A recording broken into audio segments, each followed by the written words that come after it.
Today, I'm joined by Glennda Baker out of Atlanta, Georgia. Listen, in this episode, you're going to hear literally some of the things that you can do to move into a luxury market. You're also going to hear some of the best ways that you can network in a way to meet those high-profile clients and those luxury buyers, how to service them in the right way. Last but not least, you're going to hear how Glenda's been using video, and especially on TikTok right now, how she's growing her network through those mediums.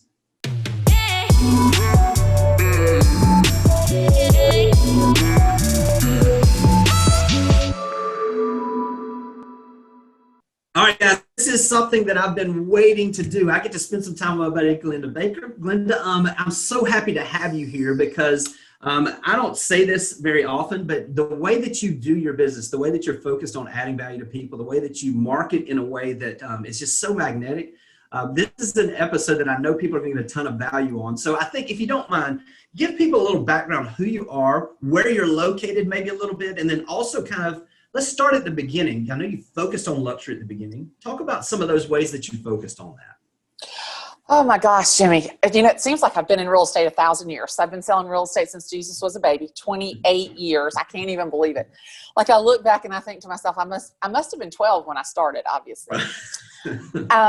But I've been selling real estate 28 years in Atlanta, Georgia, always in Atlanta. And I started out, I actually went and did a presentation at a real estate office for my mom's business. My mom furnished homes like staging. And I went and did a presentation, and this broker said, hey, if you ever think about getting into real estate, give me a call. And so I was designing and manufacturing ladies' clothing here in Atlanta, showed in 5 major markets around the country and sold to major department stores. And I just hated that business. And I called my mom and I said, I hate this business. And she goes, well, Pumpkin, you need to sell real estate. And I was like, I cannot sell real estate. I get car sick. And she goes, no, you'd be a great real estate agent. So I took my class. I was going to be an assistant. And I interviewed with these 3 ladies, and they were like, oh, no, you're too cheerful. And I was like, oh, my gosh. I mean, and these ladies were huge. I mean, this is 1992. So this is not even when you had teams, and these 3 ladies were a team. Yeah. It was like wicked, and wickeder. I mean, it was just so bad. So then I go interview with these 2 other ladies, and they're like, oh, we love you. We're not going to hire you because you're not going to be an assistant for long. And I had been reading this book, How to Develop a 6-Figure Income in Real Estate. And it said, go to everybody that you know and ask them if they want to buy a house or sell a house. And so I had gotten my license. I was trying to find a job as an assistant. I had been reading the book, and nobody would hire me. So I went back to that broker and I said, hey, I've got 5 listings. I've taken my test. I don't have anywhere to put my license. Nobody will hire me as an assistant. She goes, wait, back up. You've got 5 listings. I'm like, yeah, well, I read this book. It said, go to all your friends and say either buy a house or list a house. And 5 people listed their house with me. I don't know what to do.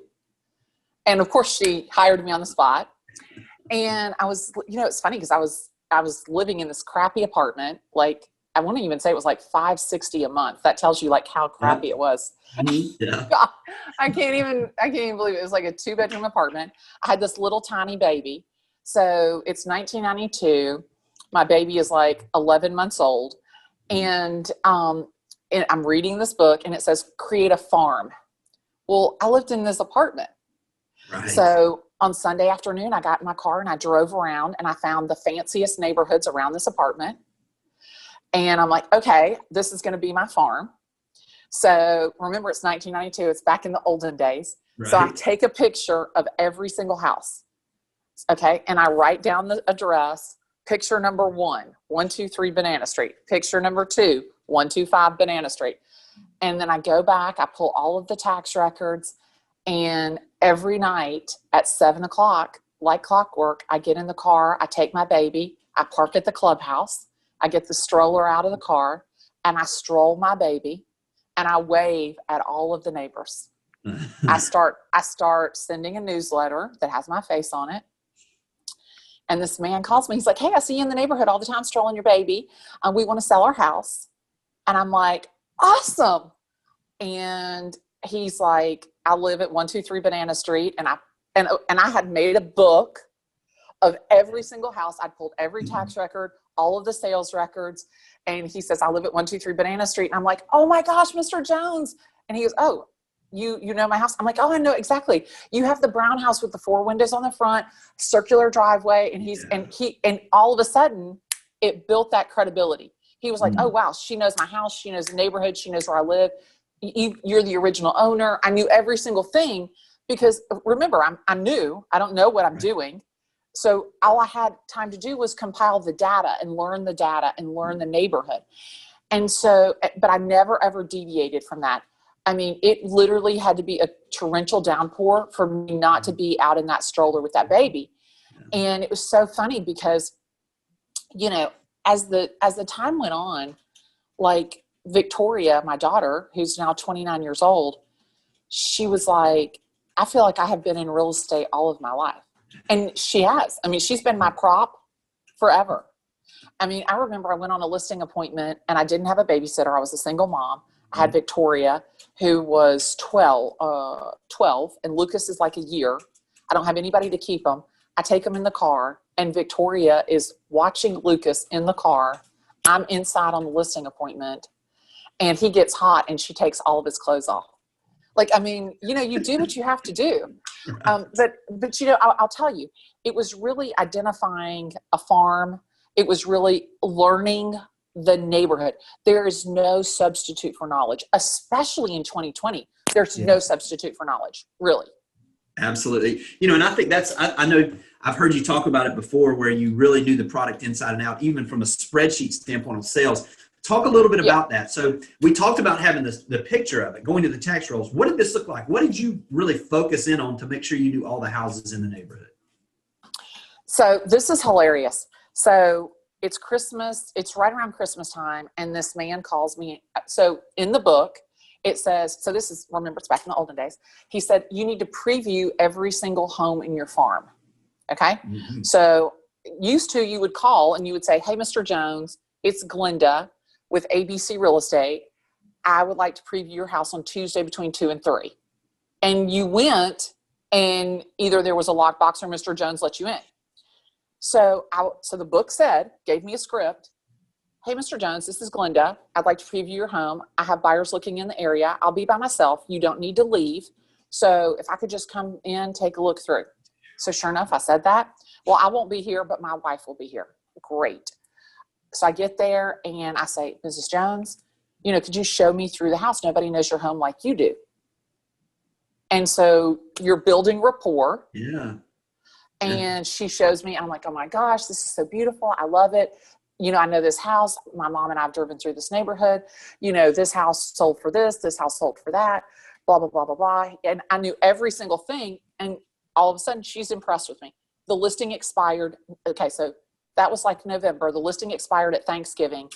And right around Christmas, the guy calls me. He's like, hey, my wife was really impressed with you. We want to talk to you about listing our house.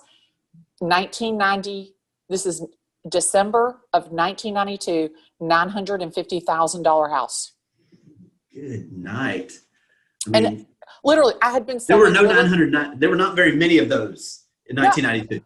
Yeah. But wait a minute. I had been licensed on September 13th, and it's Christmas Eve, so I go in. No lie, I go in, and I've got every book with me. My book that has all of the pictures and everything. Because, you know, it's 1992. There's nothing as digital. Right. So I walk in and the guy's like, what is that? I'm like, oh, this is every house in the neighborhood. I know every house in the neighborhood. Here's every house that's like yours. I had every single thing. And he's like, do you know every house in the neighborhood? Yes, sir. I know every single house in the neighborhood. He's like, you're hired. Boom. And Boom. I sold it in March. I was agent of the month in December for the listing, and I was agent of the month in March for selling it. Come on. But it was the work. It was all of that leading up to it. It was preparation. Yes. People do not understand the value of preparation. You know, Stephanie, I was talking to an agent in my office I think last week, and I was scurrying around. I was getting ready for my listing appointment, and the guy's like, oh, what are you doing? I'm like, oh, I have this listing appointment. He's like, oh, well, you know, you sell like a zillion houses. Like, do you really need to like scurry around like a crazy person? And I'm like, I know every single thing. So literally we have 113 point checklist from listing to live. Yes. So nothing is left to chance. And I love the age that we're living in, because I can literally go to LinkedIn. Literally, I can go to Google. I can search every single thing about the seller. I know how old they are. I can crystal nose them. I can figure out their disc profile. That way, so this lady is like, the listing appointment last week, the lady is super duper high powered CEO of a company. And me walking in with my beauty pageant hair and my sequins is probably not the right move. Mm-hmm. And so, and this guy, he's like, you're joking. You're doing that much prep. And it was funny because when I finished, this guy says to me, he goes, so how did the listing appointment go? I'm like, it's a slam dunk. Like seriously, that's the thing. If I could say anything to agents, is there's no substitute for preparation. And talk a little bit about that, because I know about Crystal Nose, but talk about that a little bit about the what that product offers you and gives you that ability to do. Crystal Nose? Yes. Oh my gosh. I know, it's great. If you are not utilizing Crystal Nose, you are missing the boat. Like literally, you can go into Crystal Nose. I can put Jimmy Burgess and it will tell me his disc profile. And a disc profile is a DISC. So it'll tell me if he's a driver, if he's an expressive, if he's an analytical. And that's the thing, is like when you're presenting to an analytical, I'm not walking in as the beauty queen. I'm not walking in as Miss Congeniality. I'm walking in as, all my spreadsheet. Like I have a huge, huge, huge spreadsheet. Tiffany, do you have a spreadsheet that you can pull for me? Oh, maybe there's one in here.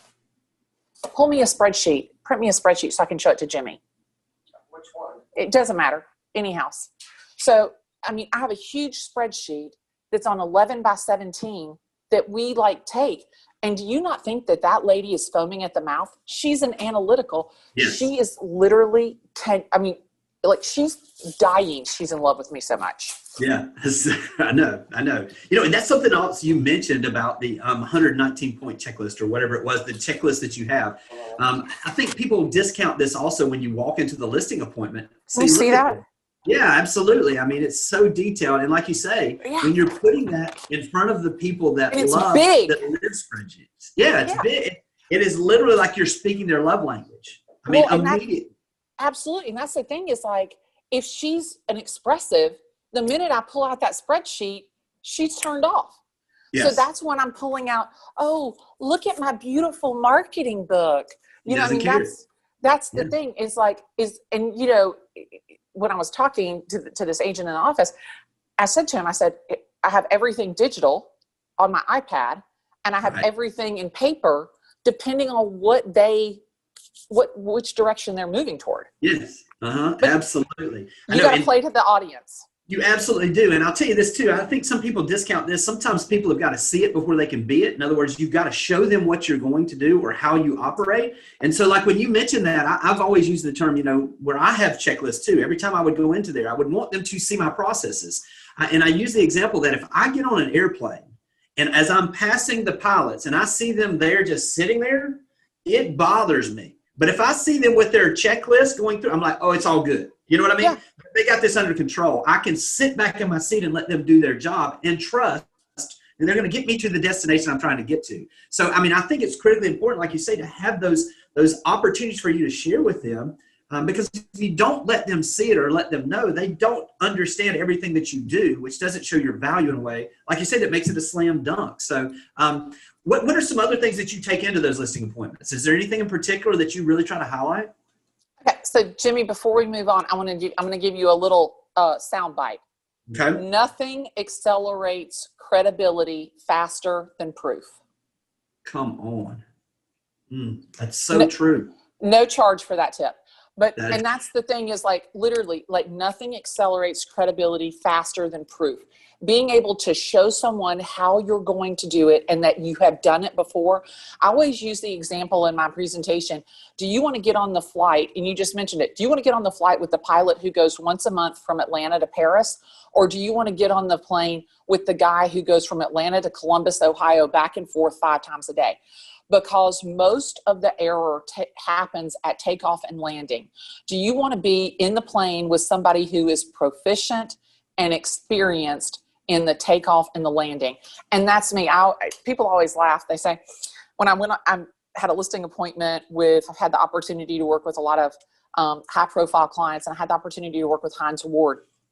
He was interviewing 10 agents. 10 agents. Yeah. The guy's house has been on the market 2 years. He's been through 2 or 3 agents at this time. And I'm on the phone with him and his team. And I said to him, I said, what was the problem with the agent that you had? And he goes, she asked me what she should do to get my home sold. He goes, that's like me asking her how to play football. Right. He's like, I don't know. I'm not the real estate agent. I'm looking for somebody who knows what to do. I said, what I need you to do is pass me the ball and let me get it in the end zone. I am the Michael Jordan of real estate. And my friends were all like, you did not say that to Hines Ward. I'm like, go bold or go home. Like, I was either going to win it or lose it. And if I'm going to lose it, I'm going to lose it on the court. I'm going to lose it taking the last shot. I'm not going to sit there and pretend like that nobody hires me because I'm passive. That's not my deal. Whether you're expressive or an analytical, people are hiring me to get a result. And if you, and especially in 2020, I was on a call yesterday, people are seeking clarity more than ever. And if you can't speak with certainty, you're not in it. You're out of the game. There is no opportunity to say, oh, I think your home is worth X. If you think their home is worth X, you can't go in and say, Jimmy, your house is worth $950,000. It's going to sell in 32 days unless there's some world's pandemic that sets in. That's the thing. It's like, you've got to be able to walk in and know, speak with certainty, and be the clarity that people seek amongst the chaos and confusion, period. If in 2020, you've got to give that to people. If you're not, you're just losing the game. No, I agree. And I think this is why, let me just jump off of this, because you brought it up, like with Hines Ward. You've worked with a lot of high profile people. And I've kind of watched over the years how you utilize the networks, and you've connected and made those connections. You started when you're talking about going into luxury areas. How are you networking in some of those? I mean, I see you involved with a lot of events, a lot of different things. How are you? Because I'll say this, every single room that you and I have ever been in together, there ain't no doubt Glennda Baker's in the room. You know what I mean? You come with it. You know what I mean? So what does that look like? What's your thought process as you're networking in these different opportunities to meet people or to connect with people? Jimmy, you got to play to your strength. And I'm not here to be ordinary. And I think that a lot of agents, a lot of people in general, just want to kind of, keep up with the Joneses. They just want to be the Joneses. They just want to be like everybody else. They want to fit in. And for me, that is not my deal. It's not about fitting in. It's about standing out. It's about being memorable. I mean, think about it. How many times have we been in a room together and you remember that I was there because I wore a sequin dress, because I came, I talked about what we were doing, I've got some story to tell. That's the thing, is you want people to remember you in real estate, period. And so for me, there are a lot of different components. It's really a layering effect. Number one, I want to be memorable. Number two, I want to bring value. That's so important to me, is to bring value to any conversation that I'm in. If you're not bringing value, just shut up. Right. And giving back, and knowing your audience. I do a lot of events, like Dikembe Mutombo. So he has a charity, a foundation that he builds hospitals in his country in the Congo. And, when Dikembe Mutombo picks up the phone, my assistant, she thought it was like a prank call. She's like, I think that you got like a stalker. And it's Dikembe. And I'm like, oh no, it's Dikembe. He's got this huge accent, this deep voice. And when he calls you and he's like, hey, I need your support, you need to be prepared to step up, because he's looking for somebody to support him, not just financially, but to get the word out about his charity. And for me, that has really been kind of like the secret sauce. And also to know when to talk about those people and to know when to shut up and to keep your mouth shut, discretion. I deal with a lot of people in the rap industry, and they don't want people to know where they live. They don't, they're looking for discretion, and they're also looking for trust. Like they want to trust people. I have one rapper, and he's like 28 years old, and like from selecting bar stools and sofas, I mean, like he's calling me for everything. Yeah. And that's the thing, is you're moving from a service provider to a relationship with the client. And I'll be honest with you. I think in 2020, it's never been more important to be in a relationship with your clients, going deep with them and doing whatever it takes. That guy, he sent me a message and he goes, it was like 1:21 a.m. He's like, where are my parking spaces? And I'm like, go straight up the ramp. Your parking spaces are 201 and 202. He's like, great. How do I get into the building? Because he had not been to the penthouse that I sold him. Right. I mean, he'd seen it, but he was coming back from touring or coming back from recording. And I said, are you in the BMW? And he said, yes. And I said, I put the key fob in your console. And I said, thank goodness I sleep with my phone. He said, yeah, it'd be tragic if you didn't. But that's the thing, is like when you're dealing with these people, like I have one client and she has a stalker. So vetting everybody that comes into the house, I mean, you got to understand and empathize and be compassionate to where those people are and what they need. And it's not just high profile, high net worth people. No. It's everybody. It is, especially in today's day and age. And I will say this too. I think sometimes when I first started, I kept thinking when I would get those calls from someone that wanted help with their charity or whatever, that a lot of times I was like, oh no, they want my affluence. But in reality, what they want is your influence. Exactly. And a lot of times your ability to help them influence the people that you know, they're not just looking. Anybody can, I don't mean this the wrong way, but a lot of times it's easier to write a check than it is to help them grow that network and support that cause in a way with your time, with your efforts, and with your influence. So I know you do that really well. Listen, I want to shift a little bit because I think you do this really well also. It's not just about having that opportunity to reach out to clients and to future clients. It's the influence we have as a realtor community.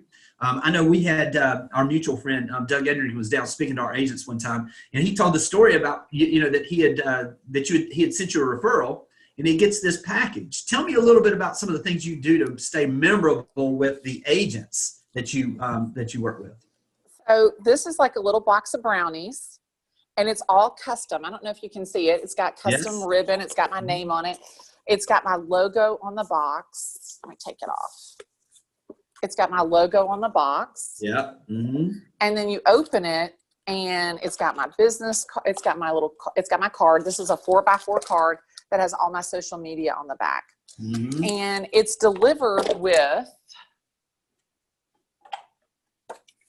this card that has my Glenndaism, oh my stars, and my photo. So listen to me. If you don't take anything else away from this, people do business with people that they know. Putting your face on every single thing makes them more familiar with you every single time they see your face. So critical. That's just a little tip. But the thing about it is that we send, thank you for the referral. And think about this. Your mom always told you, don't take food from strangers. Don't take candy from a stranger. The minute that someone accepts food from you, you are no longer a stranger. They trust you. They trust you. You don't take food from somebody you do not trust. Period. Think about that. Yeah. And so we always say, outside of the box ideas with sweet results. My name is Glennda Baker. So baked goods for me has really, really, really been, I mean, it was a great marketing idea that really I have been able to leverage like you cannot believe. Yeah. And listen, I think, this goes back to, you said, put your face on everything. Man, you literally put your face on everything. I mean, I think I have probably gained weight eating so many Glennda Baker cookies with your face on. Tiffany, hand me the cookies. Hand me one of the house cookies and one of the Glennda cookies. And I got to show you this. It's the wrapping paper when you're sending gifts. Yeah. It's got your face on it. It's everything that you do. You're branding yourself. And that it makes them memorable. When they think of Atlanta real estate, they think of you. Yep, there it is. Yeah. So you go to a convention and everybody's handing out business cards and all this stuff.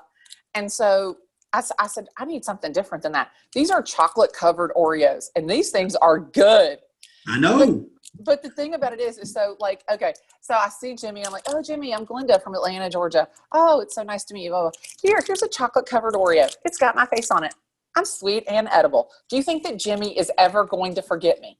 That is the thing, is you need to be memorable. And, stop worrying about like, oh, well, how does this look? Be memorable. Pick up what is your niche. Pick up something, stick with it, build on it. I did these chocolates. I don't know if you can see that. Yeah. So this is hazelnut truffles. I actually got a box. I actually got this exact box at the St. Regis. It had their logo. I literally pulled that thing up. I called that chocolate company. I had those branded. It was 2 weeks I had those boxes back.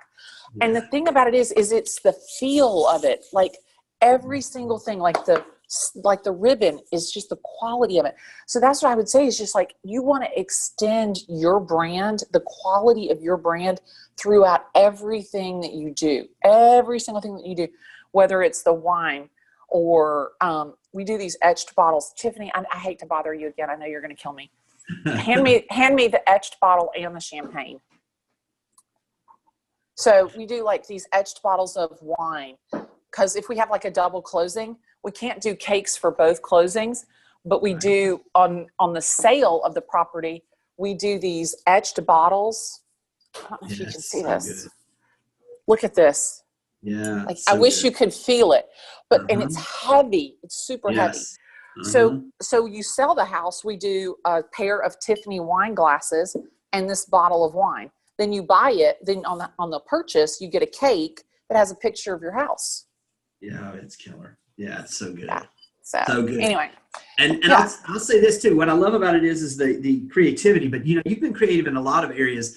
I know that as I've watched you kind of really, especially just jump in with video like never before. So I want to kind of transition to that. Social media wise, talk to me about what the influence, and then I want to get into some new stuff. But I want to first start with the post from the porch, or where your conversations that you're having, where it's just you being you, which filters the right people to you and gives you the opportunity really where they almost know you before you get there. Talk to me a little bit about that if you don't mind. So it's really funny. So I have a brother, but he's 20 years older than me. So we didn't grow up in the same household. So for all intents and purposes, I'm an only child. And the only person that I ever had to talk to was myself in the mirror. And so I love talking in my car, because it's almost like me talking in the mirror. People are always like, oh, well, you're fixing your hair. Well, it's because I'm thinking like I'm looking in the mirror. So it came so naturally to me. And then when I got this Porsche, one of my friends commented on my post, oh, it's a post from the Porsche. And I was like, that's pretty good. I like that. Yeah. I'm going to take that and run with it. And literally it became this video series. And I sat down with my coach and he's like, look, you're awesome on video and you need to do more video. And so he's like, post from the Porsche, that's your raw in the moment. You're doing it live, like at what's happening at that very second. He's like, we need to come up with some more curated. So, and I haven't released it yet. We actually just started shooting it about 2 weeks ago, the Glennda show. And it's really kind of, do I have time to tell you a little story, Jimmy? Yeah, this is great. I've seen the previews of some of this stuff. It looks great. Yeah. Okay. So I dated this guy before I was married. I dated this guy and oh my God, I was so in love with him. Oh my God, I was so in love with him. And he, things are going great. And my girlfriend says, look, things are going great for you, Glennda. And he's like, oh yeah, I love her to death. She's amazing. And she's like, wow, that's awesome. He goes, the only thing about her is I just don't know that I'm in for this Glennda show thing. And she's like, you should probably get out now. No lie. The guy broke up with me like 2 weeks later. I was like, oh my God, I was heartbroken. But I never, ever forgot the Glennda show. Mm-hmm. And so when I was talking to my coach, I'm like, okay, so I'm tossing around real estate in real life, real estate from the road, with Glennda, blah, blah, blah. And he's like, what about the Glennda show? He's like, because obviously he had heard the story. He's like, what about the Glennda show? He's like, everybody knows you as Glennda. Like, why would we not go with the Glennda show? So sure enough, it's around an orange table, a very bright orange table, and it's conversations, because I am really good in conversation. That's kind of, we tried me doing like guided tours, doing real estate from the road, and it just I couldn't get natural with it. And so literally we're sitting around a table and I'm interviewing other agents, I'm interviewing vendors, and it's just all about real estate. And then Post from the Porsches are raw, and the Glennda show is very curated. And then we have our TikTok video series, which is called Sugar and Spice Real Estate Advice. And I have to tell you, I am in shock at the feedback that we've gotten. It's been shocking to me. I remember when you first started posting these, and I was like, oh, this will be interesting. And then all of a sudden I looked, and I remember I clicked through one time and it was like 1 million+ views for one of your videos. And I was like, holy cow, she's found something here. So let's talk about that. What is the mix you're doing with TikTok? Because I believe in reality, maybe I'm wrong, but as far as real estate wise, to me, you're literally the tip of the spear of doing some things that are so creative right now and getting ahead of everybody else. What would your suggestions be? What's worked for you, and what has kind of been a miss maybe on TikTok? Okay. So on TikTok, it's an entertainment platform. So there's got to be you've got to educate, you've got to entertain, and you've got to be able to kind of throw some fun at yourself. Mm-hmm. Okay. So we have 3 different kind of pillars that we try and hit. So we want to be cute and funny, suck people in. We want to entertain them. We want to educate them. That's where we talk about like houses. Like I go into houses and talk about faux finish, magnets on the refrigerator, bug traps. And it's literally just a voiceover. I love TikTok because I can take the video, I can voice over it, and I can drop it in, and it's 1 minute. Millions. I have like 800,000 views about faux finish. Like, what the hell? Like 3,000 comments. Like, it's insane. And and lots of people calling me Karen, lots of hate about, oh, somebody would just be happy to have any house. It doesn't matter if it has a bug trap. Who cares? You cannot have thin skin. I don't care what anybody says. All I care is that people are watching it. Mm-hmm. And I had no idea how many people were watching it until my niece sends me a message. Hey, you're on the news here in Atlanta with TikTok, your influence on TikTok. I'm like, what? So they've put it on WSB, which is the ABC affiliate here. Then on Inman, we get a huge, named one of the best TikToks in real estate from Inman. And it's just, the thing about it is but you've got to be yourself. You got to be yourself. You cannot be fake on TikTok. You got to be yourself. And we've danced, we've done duets, we've done all kinds of shit. To me, it's just literally all I care about is driving the people to me. And the exposure, you got to be willing to be exposed, period. Man, I love me some Glennda Baker. I'm not gonna lie. I do. I got to be honest, Glennda. This has been so much fun. Listen, I know people got some value out of this. And so if you don't mind, tell them the best way to get in touch with you, if you don't mind, and where they should be following some of this stuff, if you don't mind. Okay. So I am the most unanonymous person in the world. My husband says I would be the easiest person to kill. My name is Glennda, Glennda, Glennda Baker.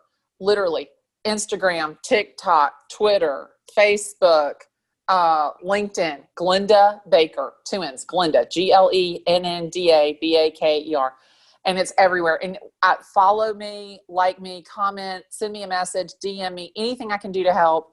I'm absolutely happy to help you in any way that I can. Any tips, tricks, hacks. What do I say? Send me a text, tag me in a post, give me a call. That's what I love the most, because I'd love the opportunity to talk real estate with you today. So good, Glennda. Hey, listen, guys, I know you got something good out of this. Reach out to Glennda and let her know and say thank you to her. And we'll talk to you guys soon.